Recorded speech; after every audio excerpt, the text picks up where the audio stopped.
জঙ্গলের এক কোণায় ছিল এক বিশাল বটগাছ। সেই গাছের মাথায় বাস করত টিয়া বাবু, জঙ্গলের সবচেয়ে কথা বলা, দুষ্টু আর বুদ্ধিমান পাখি। সবাই তাকে ডাকত টিয়া গোয়েন্দা, কারণ সে সবসময় অন্যের সমস্যা সমাধান করতে ভালোবাসত। কিন্তু জঙ্গলে একটাই সমস্যা সবসময় মাথা তুলে দাঁড়াত, বাঘ ময়মা। বাঘ মামার রাগ দ্রুত ওঠে, আর ক্ষুধা আরো দ্রুত। শুনলেই কেউ কেউ ঘাবড়ে যেত, বাঘ মামা আসছে, পালাও। একদিন ভোরে টিয়া বুদ্ধিমান মুখ করে বলল, আজ কিছু একটা ঘটবে, বাতাসে গন্ধ আছে। তার ভবিষ্যৎবাণী সত্যি হতে 1 মিনিটও লাগলো না। বনজুড়ে গর্জন শোনা গেল, খিদে পেয়েছে, কেউ কিছু খেতে দাও। এটা পরিষ্কার বাঘ মামার আওয়াজ। সকল প্রাণী ভয়ে ছুটোছুটি শুরু করল। হরিণ রানী বলল, ওরে বাবা, আজ আবার খিদে লাগছে ওনার। বানর ঝুলে বলল, ওকে এড়ানো মানে তো জঙ্গলেই পালানো নেই। টিয়া মুচকি হেসে বলল, আচ্ছা দেখি, আজ কি নতুন নাটক হয়। বাঘ মামা হা করতে করতে বের হলো তার গুহা থেকে। পেটের ভেতর থেকে এমন শব্দ আসছে যেন ঢোল বাজছে। বুড়োর, সে জোরে বলল, আজ আমি কিন্তু একদম স্পেশাল কিছু খাবো। সব সময় একই জিনিস ভালো লাগে না, বুঝছো? এ কথা শুনে সব প্রাণী আঁতকে উঠল। হঠাৎ বাঘ মামার সামনে এসে দাঁড়ালো ছোট্ট কাঠবিড়ালি টুকটুকি। সে ভয় পেলেও সাহস করে বলল, বাঘ মা, আপনি যদি প্রতিদিন এত খিদে নিয়ে ঘোরেন তাহলে তো সমস্যা হবেই। বাঘ চোখ বড় করে বলল, কি বললি তুই, সমস্যা? টুকটুকি গগাল্প করে বলল, জি, মানে আপনার পেটের। বাঘ মৃদু হাসল, আহা, পেট তো আমার জ্বলছে, আজ কি খাবো? হু। এই বলেই সে হরিণের দিকে তাকালো। হরিণ বলল, আয় বাপরে, লাফ দিয়ে ছুটে পালালো। সবাই এদিকে ওদিকে লুকোচ্ছে। ঠিক তখনই টিয়া বুদ্ধিমান মুখ করে বাঘ মামার সামনে এসে দাঁড়ালো। মামা, একটা কথা বলি। বাঘ বলল, এত কথা বলিস কিভাবে? বল দ্রুত। টিয়া বলল, আপনি চাইলে আজ এমন একটা খাবার পাবেন যেটা সারা জঙ্গলে কেউ কখনো খায়নি। বাঘের চোখ চকচক করে উঠল। ওহ, কি সেটা, বলিস? টিয়া গম্ভীর মুখ করে বলল, কিন্তু তার জন্য আপনাকে একটা খেলা খেলতে হবে। খেলা জিতলে খাবার, হারলে আজ উপোস। বাঘ মুচমুচ করে দাঁত বের করে বলল, হা হা, আমি কোন খেলায় হারি নাকি? বল, কি করতে হবে? দ্বিতীয় দৃশ্য, জঙ্গলের মাঝখানে খেলা। টিয়া পুরো জঙ্গলকে জড়ো করল। সবাই ভাবছে, টিয়া আবার কি করছে? বাঘকে খেলা শেখাচ্ছে নাকি? টিয়া বলল, আজ আমরা খেলবো, যা বলি তা করো। বাঘ গলা খাকারি দিয়ে বলল, এটা তো খুব সহজ। টিয়া বলল, দেখা যাবে। টিয়া শুরু করল, মামা, গাছের চারদিকে ঘুরে আসুন। বাঘ দৌড়াতে লাগলো, ধূপ ধূপ ধূপ। সব প্রাণী হাসতে হাসতে লুটোপুটি।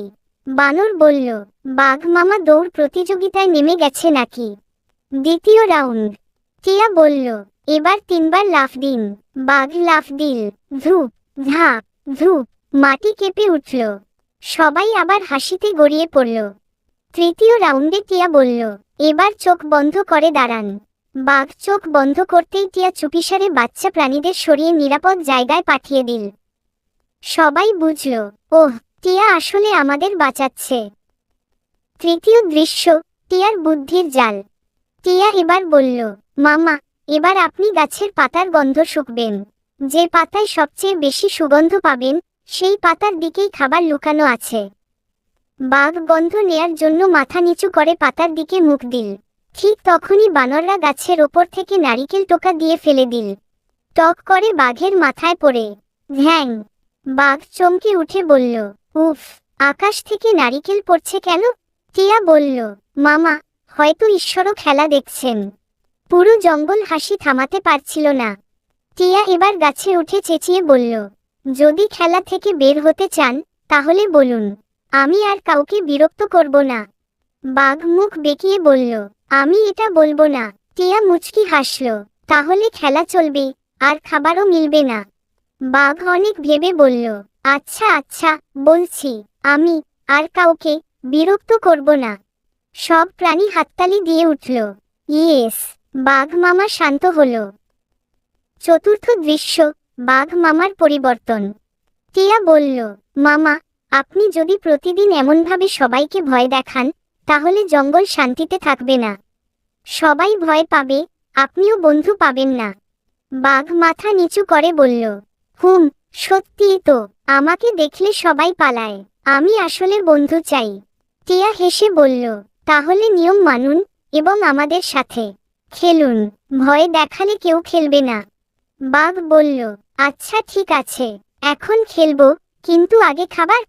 টিয়া বলল, আপনার আজকে স্পেশাল খাবার হলো মধু মেশানো ফলের সালাদ, যেটা ভালুক মামা বানিয়েছে। ভালুক এসে বড় বাটিতে সালাদ দিল। বাঘ খেয়ে খেয়ে বলল, ওহ, এটা সত্যিই স্পেশাল। সব প্রাণী খুশি, জঙ্গল আবার শান্ত। সেদিনের পর থেকে বাঘ মামা প্রতিদিন সকালে টিয়ার সঙ্গে দেখা করত।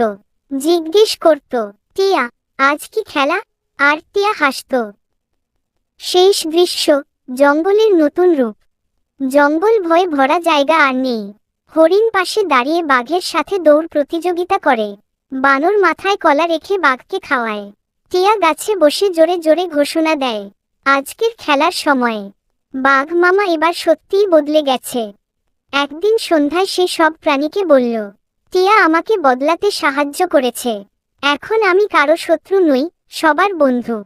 সবাই হাততালি দিয়ে উঠল। টিয়া বলল, বন্ধুত্বই সবার বড় শক্তি। জঙ্গলে আবার আনন্দ আর হাসি ফিরে এলো। এভাবেই টিয়া বুদ্ধি দিয়ে সবাইকে বাঁচাল, আর বাঘ মামাও শিখল, ভয় দেখিয়ে নয়, বন্ধুত্ব দিয়েই জঙ্গল জয় করা যায়।